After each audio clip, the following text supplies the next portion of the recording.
Hello everyone and welcome to Cretaceous Cantina, where today we're having a look at the Mattel Jurassic World Legacy Collection Extreme Chompin Tyrannosaurus Rex. Now, of course, this is part of the Target exclusive Legacy Collection line for Jurassic World, which basically encompasses human action figures, dinosaurs, and vehicles from the original Jurassic Park trilogy. So basically anything that's not Jurassic World or Jurassic World Fallen Kingdom. And I am super excited to have this in my collection because this is the very first Tyrannosaurus Rex that I purchased from Mattel's new Jurassic World line. It is the smaller of the three large T-Rexes. That doesn't mean it's small. It's still a pretty good size. It retails at $19.99. There's also the Thrash and Throw Tyrannosaurus Rex, which is a little bit bigger. And then, of course, the super colossal Tyrannosaurus Rex, which is the really big one. So what I really love about this packaging is the colors. I am just drawn to these very nice deep blues. The Jurassic World logo, I think looks pretty good. I would have preferred the Jurassic Park classic logo, but this does not look bad. I like the orange. I like the silver and the black. It looks good.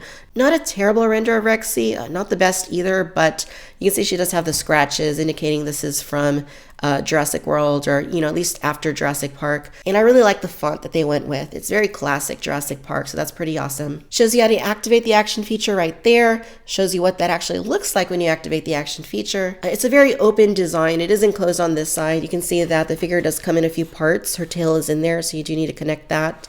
So at least in a couple of parts.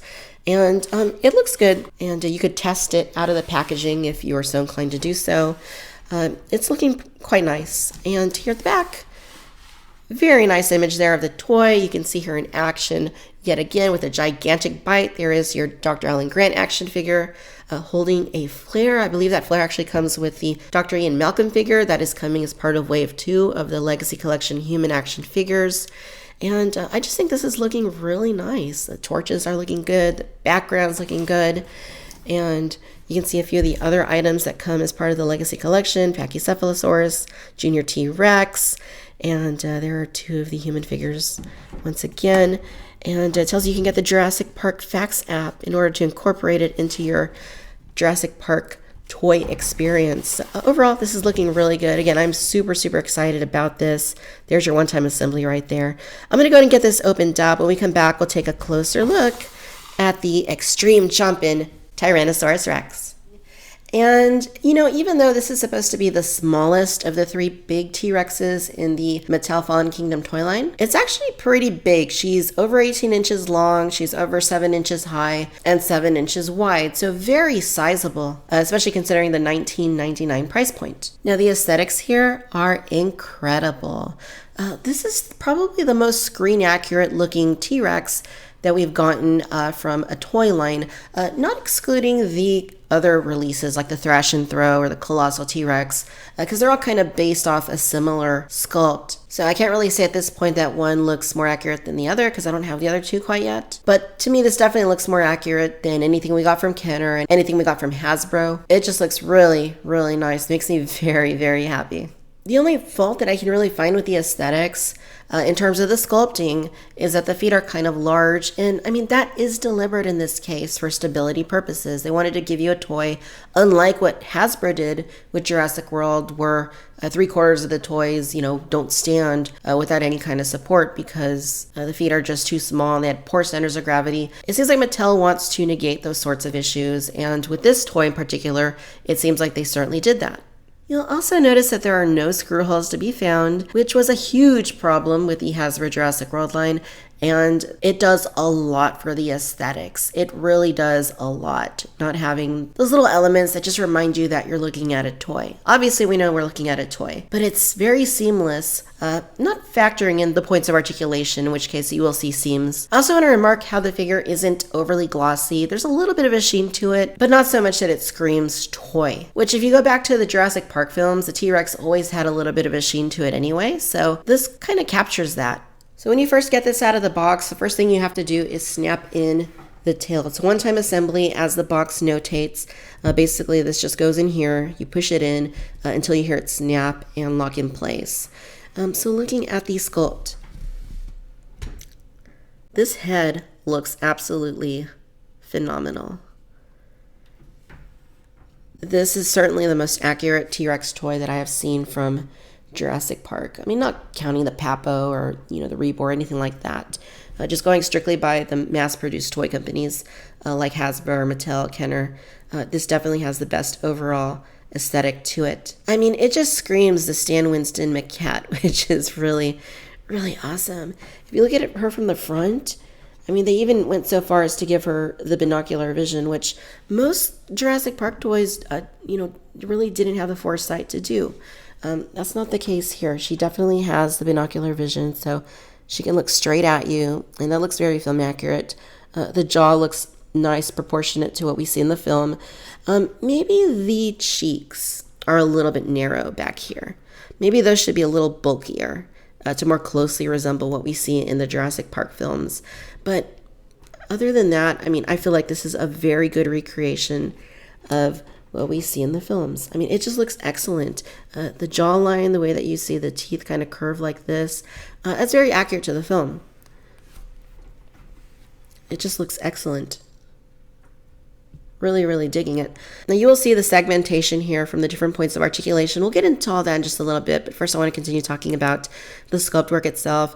I do like the body right here. I feel like maybe this is a little narrow in this section as well.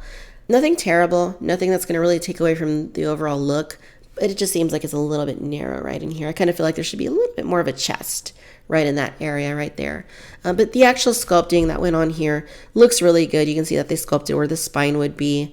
All the little details here in the sculpt for the body. You can see the veins in here. That's accurate to Stan Winston's McCat.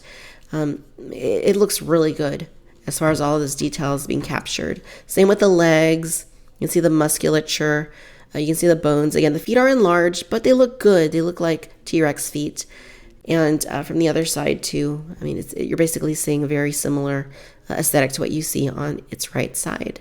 So that looks really good. Going down here to the tail and more detail here. Very nicely done. And I do like how they gave it that curve. It reminds me a lot, not only of the Stan Winston McCat, but of the Kenner Red Rex, the way that it kind of has that curvature to it. Now, it does look a little strange. When I was putting the tail on, I couldn't quite tell what side was up and what side was down. So I went along with the box, which indicated this was the correct way to do it. But it does look a little bit strange. It kind of feels like there's a little bit of a dip right here, right after you get to this more bulkier point in the tail. But it still looks good. You can see the musculature in there. And down here at the bottom, a little bit of loose skin hanging underneath the tail. And again, very nice sculpt work throughout the entirety of the body. I mean, it looks really good. You also notice that there are no scars in here as Rexy had in Jurassic World. So in my view, this is very much more accurate to the Jurassic Park Rexy rather than Jurassic World, since she hasn't yet sustained those wounds from the velociraptors at this point in the film. Now, there is a Walmart exclusive version that also comes packed in with another dinosaur that is going to have the blood painted on there. In terms of that paint detail goes, I like what they did here for the most part. It is not perfect, but let me tell you what I do really like about it. I like the shade of brown that they went with. It's kind of like a reddish brown, and I like how they give it contouring, especially here on the head. You can see that it's a little bit less glossy in the head than what you get on the other parts of the body, which are a little more glossy, but they definitely, where it's most important, give it more of a matte look here in the head. You can see how the highlights were implemented here to kind of bring out some of that sculpt, bring out some of the details of the bones and the muscles. It's nicely done. I like this coloration. When I first saw pictures of these Kenner, here I go again, with these Mattel T-Rexes, I kind of felt like the stripes were missing. We know that Rexy has very subtle stripes along her body. You don't see those here quite as much, but now that I have the toy in hand, I can kind of see what I think are supposed to be alluding to stripes. You can kind of see like 3 stripes right there. And I feel like maybe they're a little more visible on this side, actually. If you look at her from this side, you can see a little bit of striping there. And that kind of carries a little bit to the front of the neck area. You don't really see the stripes, but you do see the darker color here on top. Unfortunately, the tail doesn't have a continuation of that coloring, which I guess is a good thing if you're going to be turning the tail, because it would look kind of weird if the stripes were down here on the side or on the bottom if you were rotating it all the way. But I kind of feel like from an aesthetic standpoint, The figure would have really benefited if they did carry the red coloring all the way down, continued this striping all the way down the tail, just to give it a little bit more of an authentic look to the film. Now, of course, Rexy wasn't quite this brownish orange color in the film. She was more of a brownish gray color in both Jurassic Park and in Jurassic World. So this doesn't capture that 100%, obviously, but for what it is, I like it. For what they did accomplish, I'm happy with it. The biggest issue that I have with the paint on this item is the jaw. If you look here at the lower jaw, you basically go from this really nice detailed paint right here on the head to this basically just beige colored jaw. It's a very harsh line. There's no blending, no contouring. It just goes straight to this really bright beige looking color. So I would have really have liked to have seen them kind of carry through to, you know, kind of what they did up here to the lower jaw. I mean, even if you look right behind the neck, it's a nicer color. It more closely blends into the reddish orange up here. So they would have gone with that down here as well. Just carried that through. Probably would have looked a little bit better. But I still would have liked to have seen some more highlighting and contouring, kind of like what they did here in the neck. You can see a few little specks right there along the head. And, you know, when you look at it initially, it kind of looks like those are paint flaws. But not really, because you do find those little specks all along the body.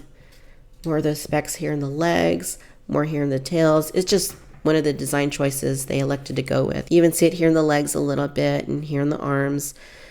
It looks great. It looks great overall. It just could have been a little bit better, particularly in the jaw, but also if they would have carried out this striping a little bit more intensely here on the neck and then all the way down the tail.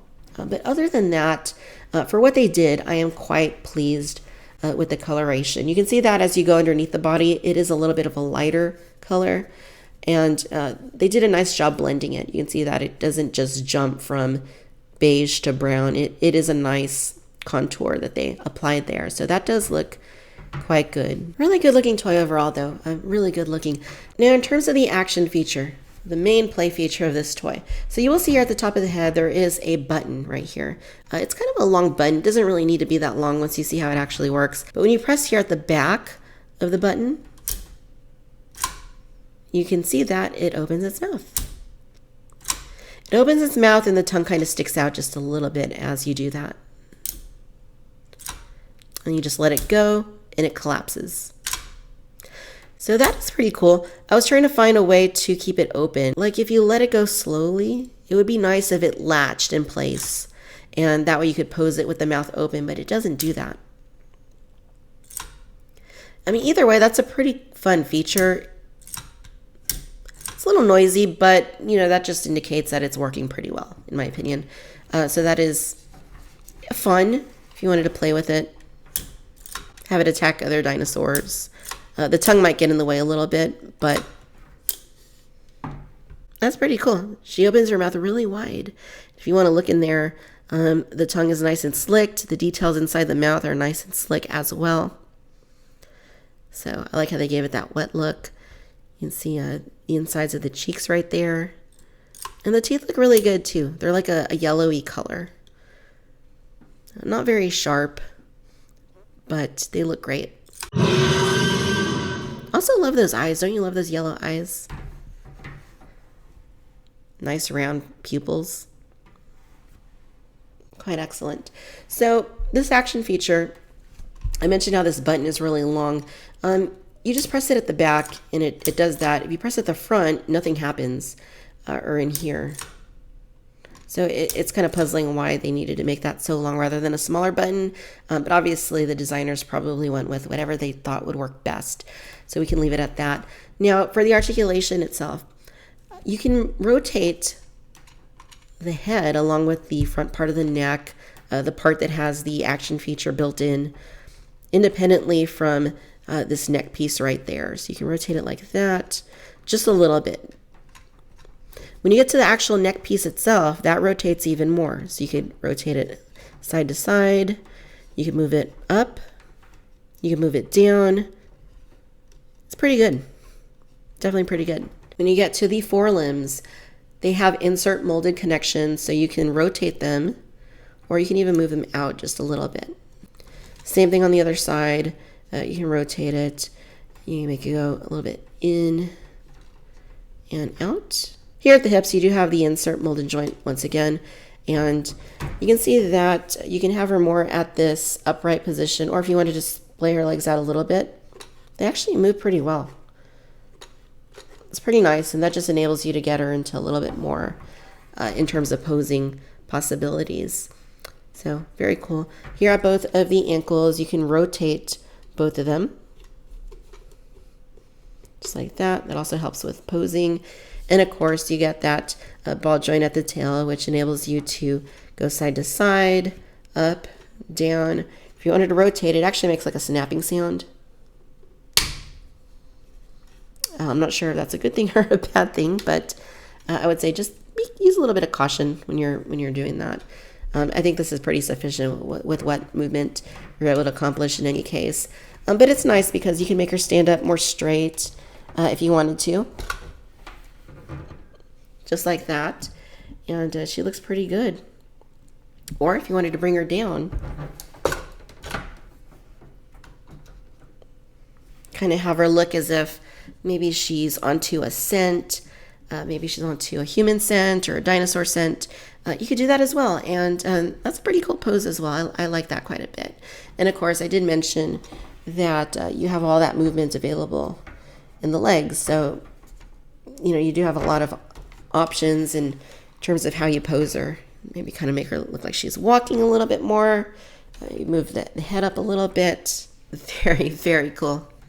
Now, in terms of how she scales up with the human action figures from Legacy Collection that we did previously review, Muldoon is the tallest of those human figures, and he looks quite good next to Rexy here. I feel like this is a pretty good scale. If anything, maybe she is not quite 1/18 scale, because we know that the 3 3/4 inch action figures are. So perhaps Rexy here is maybe like 1/20th, just a hair small.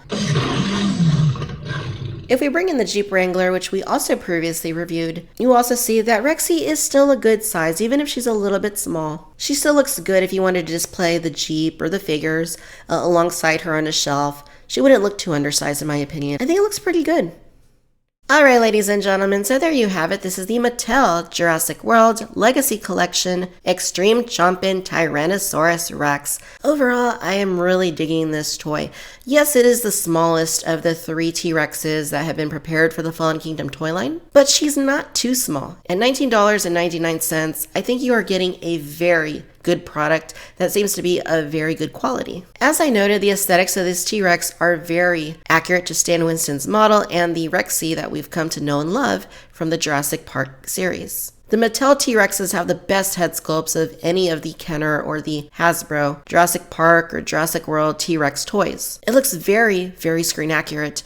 The action feature works flawlessly, and all of the articulation really helps you to get your T-Rex into some fun poses. I'm really glad that Mattel implemented all of that articulation because it does add a lot of play value to your overall experience. Now, there is a Walmart exclusive variant that comes packed with a Monolophosaurus. That one retails at $29.99. And if you prefer your T-Rexes looking bloodied up and battered, then perhaps that might be the route to go. Alright guys, stay tuned because there are more Mattel Jurassic World Fallen Kingdom toy reviews on the way. If you've enjoyed this video, please like and subscribe. Let me know your thoughts about the Extreme Chompin T-Rex down below. Be sure to follow me on Facebook, Instagram, and Twitter. Subscribe to the Cantina Chatter podcast on iTunes. And as always, I'd like to thank you for tuning in to Cretaceous Cantina. Until next time, bye-bye.